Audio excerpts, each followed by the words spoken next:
The world is changing. There are 7.3 billion people on the planet today, which is expected to increase to over 9 billion by 2050, with majority of this growth taking place in the developing countries.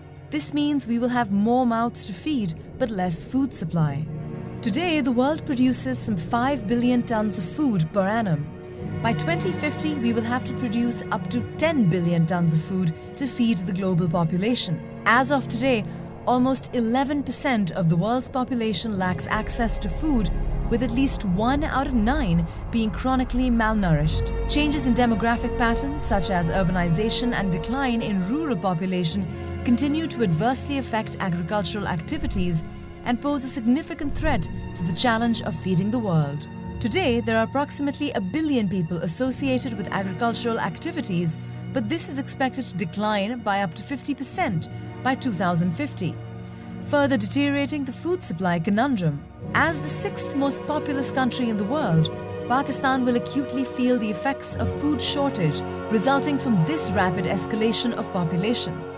Agriculture accounted for 21% of Pakistan's GDP in 2013-14 as compared to 6% of the world in 2014, with more than 60% of the country's population living in rural areas and associated with agricultural sector.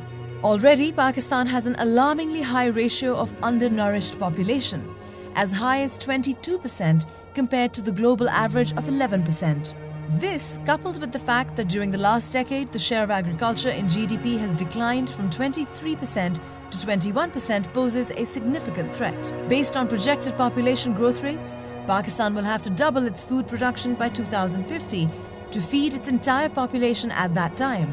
However, increased urbanization, higher input costs, energy scarcity, water shortages and lesser increase in farm produce all continue to put supply-side pressure on agriculture. So how do we increase agricultural production and become competitive in the global economy? The world is changing.